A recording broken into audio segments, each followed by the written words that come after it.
Hello everyone, welcome back to Disha classes. उम्मीद करती हूँ मेरी वीडियोस और मेरा कंटेंट आपको पसंद आ रहा होगा। मेरी मार्केटिंग की वीडियोस आपको किसी न किसी एग्ज़ाम को प्रिपेयर करने में या आपके बिजनेस को ग्रो करने में ज़रूर हेल्पफुल होंगी। आज हम डिस्कस करेंगे फिलिप कोटलर की बुक का चैप्टर नंबर 18 पार्ट 32। इस चैप्टर के भी 31 पार्ट्स ऑलरेडी अपलोडेड हैं मेरे चैनल दिशा क्लासेस पर। अगर अभी तक आपने वो नहीं देखे तो आप हमारी मार्केटिंग की प्लेलिस्ट को विजिट कर सकते हैं। उसका लिंक मैं आपको वीडियो के एंड में प्रोवाइड करवा दूँगी। चैप्टर नंबर 18 हमारा है मैनेजिंग मास कम्युनिकेशन। अगर हम मास कम्युनिकेशन के मेथड्स की बात करें तो फिलिप कोटलर की बुक में 4 कम्युनिकेशन के मेथड्स ऐसे हैं जिनके थ्रू आप अपनी कम्युनिकेशन को मास लेवल के ऑडियंस तक पहुंचा सकते हैं। वो 4 मेथड्स हमारे हैं advertising, sales promotion, events and experiences and public relations. इन चारों ही मेथड्स को इस चैप्टर में हम डिटेल में डिस्कस कर रहे हैं कि जब भी आप इनसे रिलेटेड कोई प्रोग्राम डेवलप करते हैं तो आपको क्या प्रोसेस को फॉलो करना पड़ता है, किन डिसीजंस को लेना पड़ता है। तो इस चैप्टर की जो हमारी 30 पार्ट्स हैं उसमें हमने कवर किया है एडवर्टाइजिंग को और सेल्स प्रमोशन को, और 31st पार्ट से हमने स्टार्ट किया है हमारे 3rd मेथड को जो है events and experiences. Events and experiences क्या होते हैं, उन पे इतना अमाउंट क्यों स्पेंड किया जाता है या क्या उसकी इम्पोर्टेंस है, आज हम डिस्कस करेंगे उसके पीछे ऑब्जेक्टिव्स क्या है। अगर आप इवेंट्स एंड एक्सपीरियंसेस की बात करेंगे तो हमने कल की वीडियो में देखा था कि मार्केटर्स उस पर एक बहुत बड़ा अमाउंट स्पेंड करते हैं इन इवेंट्स को स्पॉन्सर करने के लिए। तो उसके पीछे रीज़न क्या है, क्यों इतना अमाउंट स्पेंड किया जाता है इवेंट्स को स्पॉन्सर करने के लिए? क्योंकि हमारे पास और भी बहुत सारे मेथड्स हैं अपनी कम्युनिकेशन को टारगेट ऑडियंस तक पहुंचाने के लिए, लेकिन हम फिर भी मार्केटर इवेंट्स को स्पॉन्सर करके इतना पैसा क्यों खर्च करता है। तो अगर हम रीजंस की बात करें, marketers report a number of reasons to sponsor the events. उन्होंने बहुत सारे रीजंस दिए हैं। फर्स्ट हमारा है to identify with a particular target market और लाइफस्टाइल। ये कह रहा है अगर मार्केटर को किसी एक पर्टिकुलर मार्केट को टारगेट करना है या ऐसे मार्केट को टारगेट करना है जो किसी पर्टिकुलर लाइफस्टाइल को फॉलो करता है, तो उसके लिए सबसे बेस्ट है इवेंट्स को स्पॉन्सर करना। क्योंकि हर एक इवेंट हर एक ऑडियंस के इंटरेस्ट का नहीं होता। हम इवेंट्स के एग्जाम्पल ले लेते हैं, हमने कल भी देखा था। एक होते हैं हमारे स्पोर्ट्स के लिए इवेंट, एक हमारे होते हैं फेस्टिवल्स या हम फेयर्स बोल देते हैं, एक हमारे पास होते हैं आर्ट एंड कल्चर के।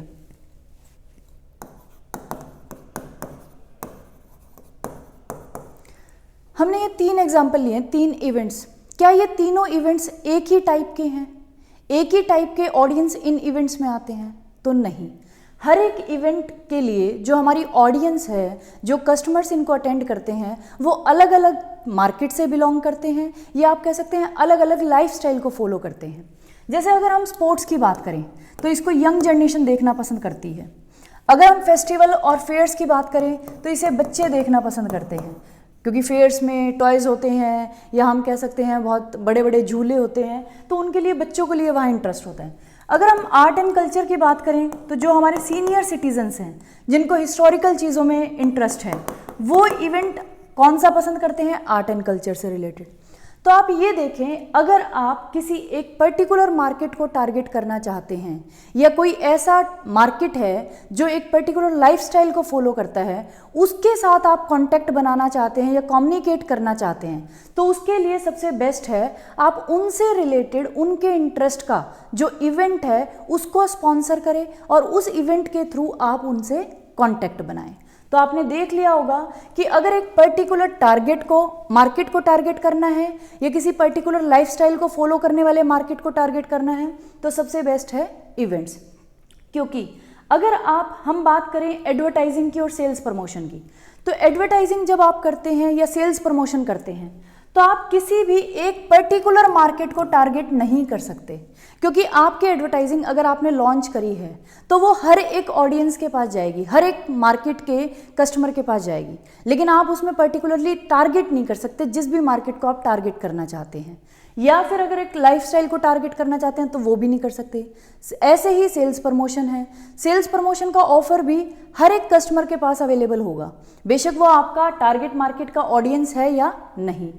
लेकिन इवेंट्स के थ्रू आप क्या कर सकते हैं, अगर कस्टमर्स को आप टारगेट करना चाहते हैं ज्योग्राफिकली, या हम कहें डेमोग्राफिकली, या साइकोग्राफिकली, या बिहेवियरली अकॉर्डिंग टू इवेंट्स, लेकिन आप कस्टमर को टारगेट कर सकते हैं इवेंट्स के अकॉर्डिंग। जैसे अभी मैंने आपको एग्जांपल दिया, अगर आप ज्योग्राफिकली जाना चाहते हैं, ऑल ओवर इंडिया में करना चाहते हैं, तो आप ऐसे इवेंट्स को स्पॉन्सर करें जो ऑल ओवर इंडिया के होते हैं। जैसे फेयर ट्रेड लगता है दिल्ली में, ट्रेड फेयर लगता है, तो trade fair all over India की स्टेट्स वहाँ अपनी अपनी आइटम्स को रिप्रेजेंट करती है।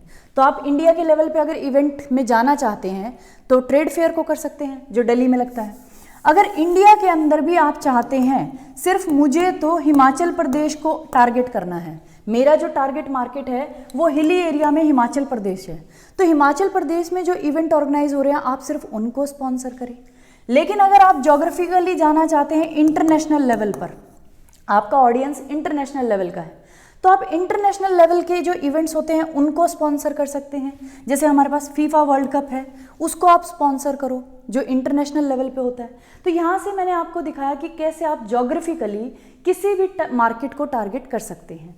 अगर आप डेमोग्राफिकली चाहते हैं, डेमोग्राफिकली मतलब पॉपुलेशन की कैरेक्टरिस्टिक्स के बेसिस पे, जैसे अगर आप चाहते हैं कि आपकी जो पॉपुलेशन है उस पॉपुलेशन में से सिर्फ आप 16 से लेके 24 ईयर्स के जो मेल हैं सिर्फ उनको टारगेट करना चाहते हैं, तो आप उनसे रिलेटेड इवेंट्स को स्पॉन्सर करें। जैसे हो सकते हैं स्पोर्ट्स के, क्योंकि जो मेल्स हैं और यंग जनरेशन है उनको किस में इंटरेस्ट होगा, ऑब्वियसली स्पोर्ट्स के इवेंट में, तो आप उनको टारगेट करें इवेंट के थ्रू।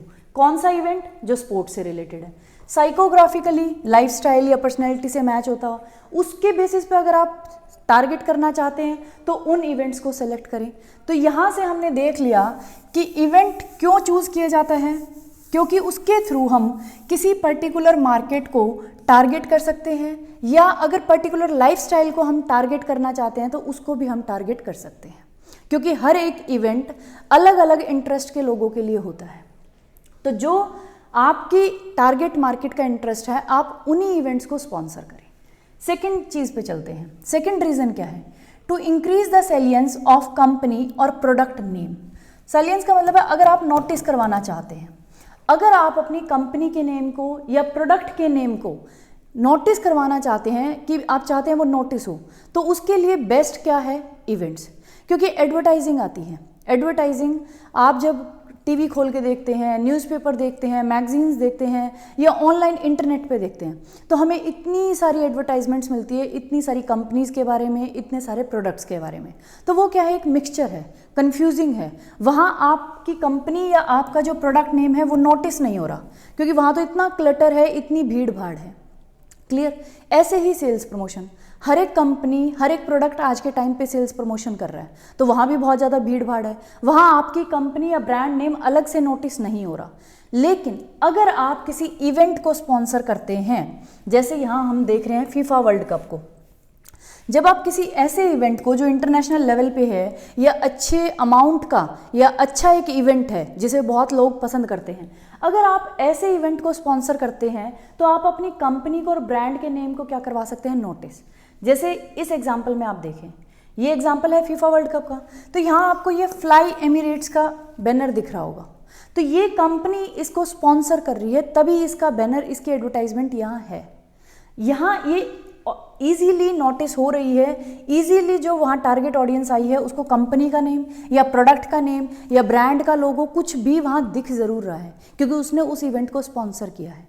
तो अगर कोई भी मार्केटर चाहता है अपनी कंपनी को या ब्रांड के नेम को नोटिस करवाना, तो बेस्ट उसके लिए क्या है? इवेंट्स को स्पॉन्सर करना, क्योंकि इवेंट्स आपको अलग हटके दिखाई देते हैं।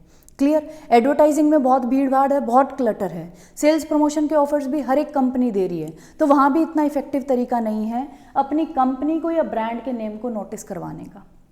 क्लियर? उसके बाद नेक्स्ट हम चलते हैं थर्ड पे। थर्ड हमारा रीज़न है टू क्रिएट और रीइंफोर्स परसेप्शंस ऑफ की ब्रांड इमेज एसोसिएशन। अगर आप अपनी ब्रांड की इमेज के साथ कोई चीज़ एसोशिएट करना चाहते हैं कि हमारी जो ब्रांड है वो इस चीज़ के लिए जानी जाए, तो आप उस चीज़ की परसेप्शन क्रिएट भी कर सकते हैं, और अगर पहले से बनी हुई है तो उसको रीइंफोर्स भी कर सकते हैं, रिमाइंड भी करवा सकते हैं बार बार। अब मैं आपको बताती हूँ ब्रांड की इमेज से परसेप्शन का क्या मतलब है। ब्रांड्स होती हैं, अब आप कार की ब्रांड लें, कार है तो उस कार में हमारे पास रेसिंग कार्स भी आती हैं, हमारे पास लग्जरी कार्स भी आती हैं, स्पोर्ट्स कार भी आती हैं, या कंफर्ट वाली भी आती हैं।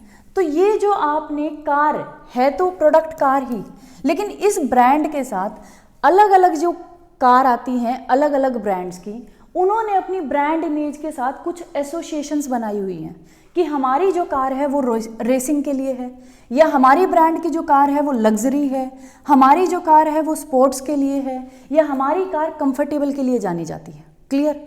तो हर एक ब्रांड ने अपनी इमेज को किसी ना किसी चीज़ के साथ, किसी ना किसी फीचर के साथ लिंक करके एसोशिएट कर रखा है।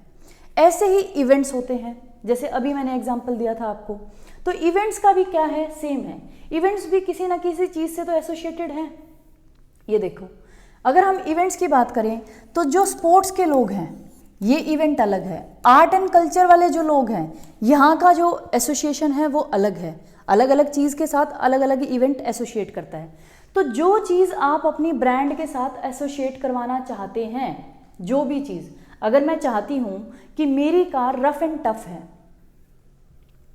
तो मुझे ऐसे ही इवेंट्स को स्पॉन्सर करना पड़ेगा जिसमें रफ एंड टफ चीज़ें दिखाई जा रही हों, या जो इस चीज़ को दिखाती हो कि भी कोई स्पोर्ट्स को दिखाती हो। क्लियर? तो यहाँ से हमने देख लिया कि अगर आप अपनी ब्रांड की इमेज के साथ कोई भी एसोसिएशन की परसेप्शन बनाना चाहते हैं या रीइंफोर्स करना चाहते हैं, तो आप उन्हीं इवेंट्स को स्पॉन्सर करें जो आपकी ब्रांड इमेज को उस चीज़ के साथ एसोशिएट करने में हेल्प करें। Events themselves have associations that help to create or reinforce brand association, क्योंकि हर एक इवेंट की खुद की एसोसिएशन होती है, वो खुद किसी चीज़ से एसोसिएटेड होता है। स्पोर्ट्स के इवेंट है तो रफ एंड टफ चीज़ों से है, अगर आर्ट एंड कल्चर का है जिसमें हिस्टोरिकल चीज़ें हैं, या हम कुछ और कह सकते हैं फैंसी आइटम्स हैं, तो वो लग्जरी को दिखाता है। तो हर एक इवेंट किसी ना किसी चीज़ के साथ खुद एसोसिएटेड होता है, जो इनडायरेक्टली आपको हेल्प करता है आपकी ब्रांड की एसोसिएशंस को क्रिएट करने में और रीइंफोर्स करने में।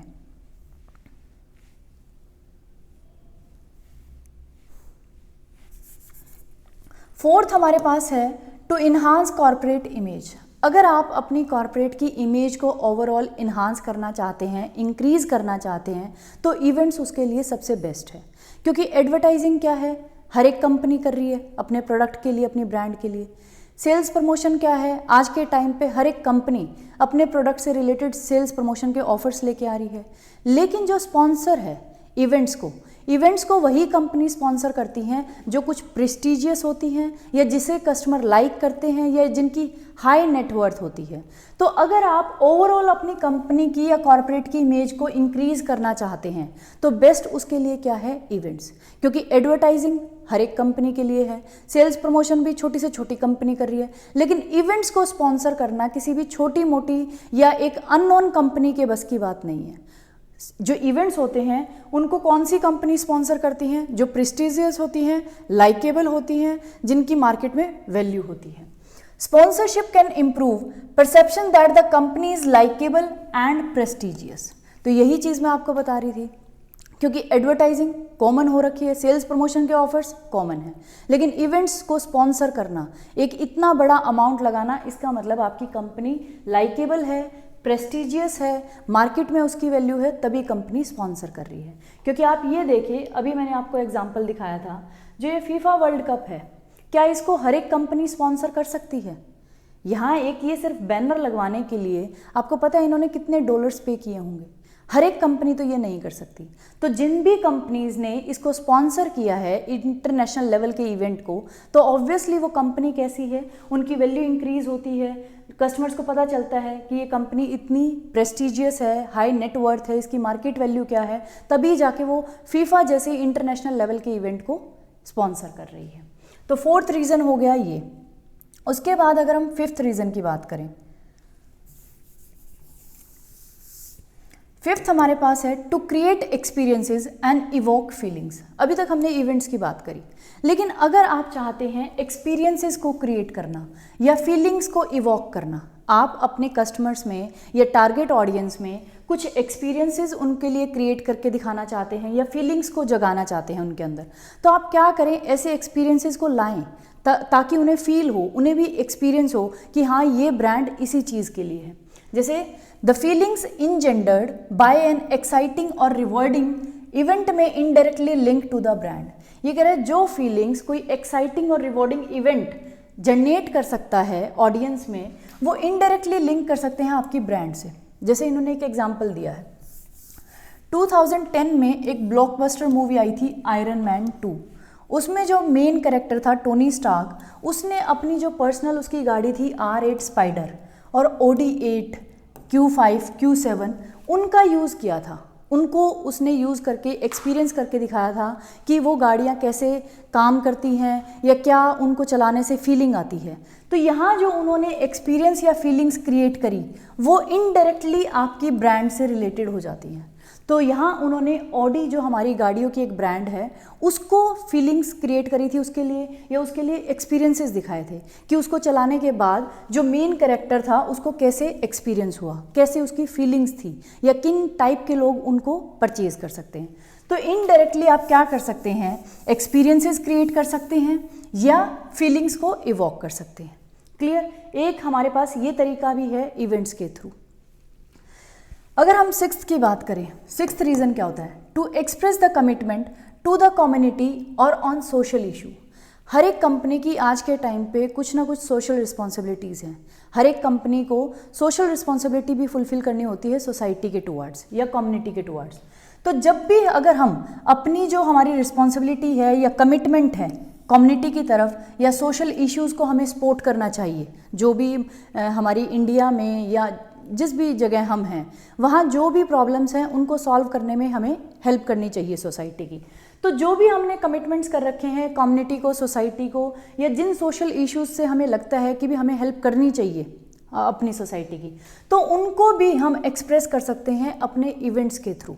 कैसे? फॉर एग्जांपल, अब मान लो कोई भी नॉन प्रॉफिट ऑर्गेनाइजेशन है या आपकी चैरिटीज़ हैं, वो किसी न किसी इशू से रिलेटेड काम कर रही होती हैं, तो आप क्या करें, उनके जो इवेंट्स हैं, ये जो नॉन प्रॉफिट ऑर्गेनाइजेशन या चैरिटीज़ जिन इवेंट्स को स्पॉन्सर करती है किसी भी चीज़ से रिलेटेड, कोज रिलेटेड मार्केटिंग होती है इनकी, या चाइल्ड लेबर से रिलेटेड है, या गर्ल्स चाइल्ड को पढ़ाने से रिलेटेड है, या पॉवर्टी की प्रॉब्लम को इरेडिक्ट करने से है, जिन भी चीज़ से रिलेटेड ये मार्केटिंग के इवेंट्स को कर रही हैं नॉन प्रॉफिट ऑर्गेनाइजेशन और चैरिटीज़, आप उनको क्या करें, आप उनको स्पॉन्सर करें।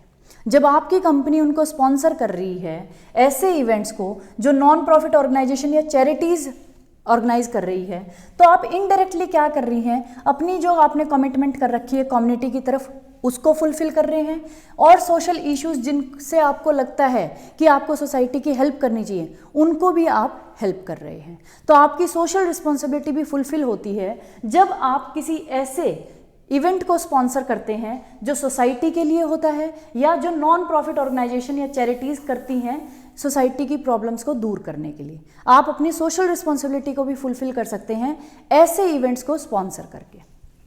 क्लियर? उसके बाद सेवन्थ हमारे पास है टू एंटरटेन की क्लाइंट्स और रिवॉर्ड की एम्प्लॉयज़।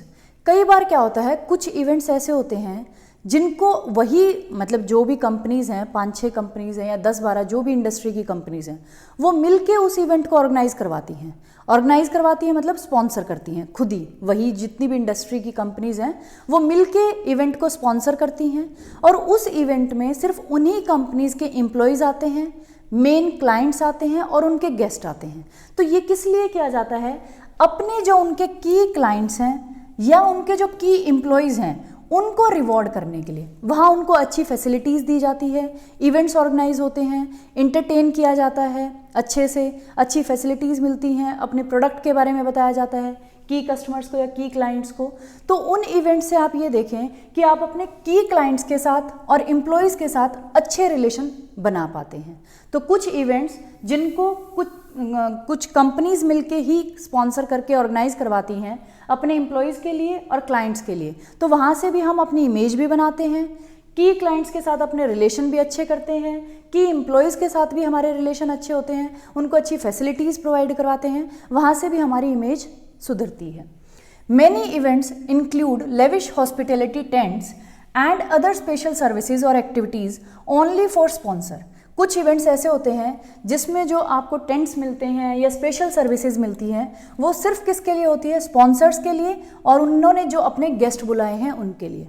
तो जो स्पॉन्सर है, मान लो जो मैंने अभी आपको बताया कि कुछ कंपनीज मिलके इंडस्ट्री की इवेंट को स्पॉन्सर करती हैं, और वो स्पॉन्सर करने के बाद उनमें सिर्फ अपने की क्लाइंट्स को और की एम्प्लॉयज़ को ही इनवाइट करती है। वो सिर्फ उन्हीं के लिए होता है, उनको स्पेशल फील करवाने के लिए, तो जिससे आपके रिलेशन एम्प्लॉयज़ के साथ भी और क्लाइंट्स के साथ भी अच्छे होते हैं। These perks engender goodwill and establish valuable business contacts। यही मैंने आपको बताया कि भी आपके रिलेशन अच्छे इस्टेब्लिश होते हैं, आपकी गुडविल बिल्ड होती है। 8th जो हमारा लास्ट है वो क्या है? टू परमिट द मर्केंडाइजिंग और प्रमोशनल अपॉर्चुनिटीज़। ये कह रहे हैं जब आप इवेंट्स को स्पॉन्सर करते हैं तो वही इवेंट्स आपको अपॉर्चुनिटी भी देते हैं, कुछ प्रमोशनल अपॉर्चुनिटीज़, प्रमोशन करने की भी अपॉर्चुनिटीज़ देते हैं। मान लो कोई ब्रांड है, उस ब्रांड ने अपना वहाँ स्पॉन्सरशिप किया है किसी इवेंट को, तो इवेंट पे जितना भी क्राउड आएगा, जितने भी ऑडियंस आएंगे, अगर आप उनमें कोई भी प्रमोशनल एक्टिविटी करना चाहते हैं, जैसे कूपन्स डिस्ट्रीब्यूट करना चाहते हैं, फ्री सैंपल्स देना चाहते हैं, या अपने प्रोडक्ट का डेमोन्स्ट्रेशन दिखाना चाहते हैं, तो जहाँ से वो इवेंट की एंट्री हो रही है वहाँ आप अपना स्टॉल लगा सकते हैं, फ्री सैंपल्स डिस्ट्रीब्यूट कर सकते हैं, कूपन्स डिस्ट्रीब्यूट कर सकते हैं, अपने प्रोडक्ट का डेमोन्स्ट्रेशन दिखा सकते हैं। तो ये देखिए कि जो इवेंट्स हैं वो आपको परमिट करता है, या तो आप कुछ मर्केंडाइजिंग कुछ भी अपना दिखाना चाहते हैं या गिफ्ट्स देना चाहते हैं, या कोई भी प्रमोशनल अपॉर्चुनिटीज़ आप चाहते हैं, तो इवेंट्स के थ्रू आपको वो भी मिल जाती है। आप अपने प्रोडक्ट का या ब्रांड का प्रमोशनल ऑफर भी लॉन्च कर सकते हैं इवेंट्स में। मैनी मार्केटर्स टाई कॉन्टेस्ट और sweepstakes, in store merchandising, direct response, other marketing activities with an event. ये कह रहा है कुछ मार्केटर्स तो क्या करते हैं, जब इवेंट चल रहा होता है उसके अंदर ही टाई अप कर लेते हैं, वहाँ कॉन्टेस्ट ऑर्गेनाइज करवाते हैं, स्वीप स्टेक्स करवाते हैं, या इन स्टोर में ही अपना मर्केंडाइज वहाँ स्टोर लगा लेते हैं।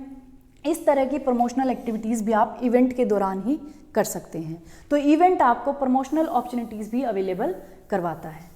क्लियर? ये थे 8 रीजंस कि क्यों कंपनीज इवेंट्स को स्पॉन्सर करने पे इतना पैसा खर्च करती है। एक बार रिवाइज कर लेते हैं। पहला था, अगर आप किसी पर्टिकुलर मार्केट को टारगेट करना चाहते हैं तो वो आप इवेंट के थ्रू कर सकते हैं, एडवर्टाइजिंग के थ्रू और सेल्स प्रमोशन के थ्रू नहीं कर सकते, क्योंकि वो हर एक कंपनी का जो एडवर्टाइजिंग है और सेल्स प्रमोशन वो हर एक मार्केट के ऑडियंस के पास जाएगा, वो पर्टिकुलर किसी को भी टारगेट नहीं करेगा। लेकिन इवेंट्स, अलग अलग इवेंट्स अलग अलग इंटरेस्ट के लोगों के लिए होते हैं, तो आप जिस भी इंटरेस्ट के ग्रुप को टारगेट करना चाहते हैं उसको कर सकते हैं। अगर आप अपनी कंपनी के नेम के या ब्रांड के नेम को नोटिस करवाना चाहते हैं तो आप किसके थ्रू कर सकते हैं? इवेंट्स के थ्रू, क्योंकि आज के टाइम पे एडवर्टाइजिंग और सेल्स प्रमोशन हर एक कंपनी कर रही है, लेकिन इवेंट्स को स्पॉन्सर करना हर एक कंपनी की बात नहीं है। तो वहाँ आपका इजीली ब्रांड या कंपनी का नेम नोटिस होता है। उसके बाद अगर आप अपनी ब्रांड की इमेज के साथ कोई एसोसिएशंस लगाना चाहते हैं कि हमारी ब्रांड सिर्फ इस चीज़ के लिए है, तो आप उसी टाइप के इवेंट्स को स्पॉन्सर करें जो उसको उससे इनडायरेक्टली लिंक कर दे। तो आप अपनी की ब्रांड की एसोसिएशंस की परसेप्शंस भी क्रिएट करवा सकते हैं। अगर आप ओवरऑल कॉर्पोरेट की इमेज को इन्हांस करना चाहते हैं तो भी आप इवेंट्स के थ्रू कर सकते हैं, क्योंकि छोटी मोटी कंपनीज इवेंट्स को स्पॉन्सर नहीं कर सकती, उस पर मिलियंस और बिलियंस डॉलर लगते हैं स्पॉन्सर करने के लिए। तो वहाँ से अगर आपकी ओवरऑल कॉर्पोरेट की इमेज कैसे इन्हांस होती है? जब आप किसी अच्छे इवेंट को स्पॉन्सर करते हैं। अगर आपको एक्सपीरियंसेस या फीलिंग्स को जनरेट करना है तो वो भी आप कर सकते हैं इवेंट्स के थ्रू। जैसे इन्होंने एक मूवी का एग्जांपल दिया। आपकी जो सोशल रिस्पॉन्सिबिलिटी है सोसाइटी की तरफ, उसको भी आप फुलफिल कर सकते हैं जब आप किसी नॉन प्रॉफिट ऑर्गेनाइजेशन या चैरिटी फंड के इवेंट्स को स्पॉन्सर करते हैं, तो आप अपनी सोशल रिस्पॉन्सिबिलिटी भी डिस्चार्ज कर सकते हैं। कई इवेंट्स क्या होते हैं, हम जो स्पॉन्सर करते हैं वो अपने एम्प्लॉयज़ के लिए या अपने की जो क्लाइंट्स होते हैं उनके लिए ऑर्गेनाइज करते हैं, जिसकी वजह से आपकी गुडविल भी इंक्रीज होती है और आपके जो बिजनेस कॉन्टैक्ट्स हैं आपके की क्लाइंट्स के साथ वो भी बिल्ड होते हैं। तो और लास्ट हमारा है कि आपको प्रमोशनल अपॉर्चुनिटीज़ भी मिल जाती है इवेंट्स के थ्रू। अगर आप कोई प्रमोशन की एक्टिविटी करना चाहते हैं तो इवेंट के दौरान जब वो इवेंट चल रहा है तो आप उन अपॉर्चुनिटीज़ का भी फ़ायदा उठा सकते हैं। ये थे 8 रीजंस हमारे। उसके बाद है despite these potential advantages the results of any event can still be unpredictable and beyond the sponsors control. ये कह रहा है इन एडवांटेजेस के बाद भी इवेंट के क्या रिजल्ट आएंगे वो अनप्रिडिक्टेबल है, आप उसको नहीं प्रिडिक्ट कर सकते और beyond the control of sponsor, और वो स्पॉन्सर के कंट्रोल से बाहर है। आप इतना पैसा लगाने के बाद हमने एडवांटेजेस तो देख लिए कि भी ये फ़ायदे हो सकते हैं, लेकिन फिर भी हम ये नहीं कह सकते कि भी हमारा जो रिजल्ट्स होंगे वो हमेशा पॉजिटिव ही आएंगे। And although many consumers credit sponsors for providing the financial assistant to make an event possible, some may resent it commercialisation. ये कह रहा है कुछ कंज्यूमर्स इस चीज़ को तो पसंद करते हैं कि भी जो कंपनीज़ हैं उन्होंने फाइनेंशियल हेल्प दे के इवेंट को पॉसिबल बनाया है, इवेंट को स्पॉन्सर करके उस इवेंट को पॉसिबल बनवाया है, लेकिन वो ये नहीं चाहते कि वो अपना कमर्शलाइजेशन भी करें, मतलब वहाँ अपने ब्रांड की पॉपुलैरिटी भी करें। उन चीज़ों से कंज्यूमर थोड़ा इरिटेट हो जाता है। तो ये हमने देख लिया कि एडवांटेजेस तो हैं लेकिन डिसएडवांटेजेस भी हैं इवेंट्स एंड एक्सपीरियंसेस की। क्लियर? तो ये था हमारा आज का टॉपिक। अगर आपको कोई भी डाउट होता है तो आप मुझे कमेंट बॉक्स में कमेंट कर सकते हैं।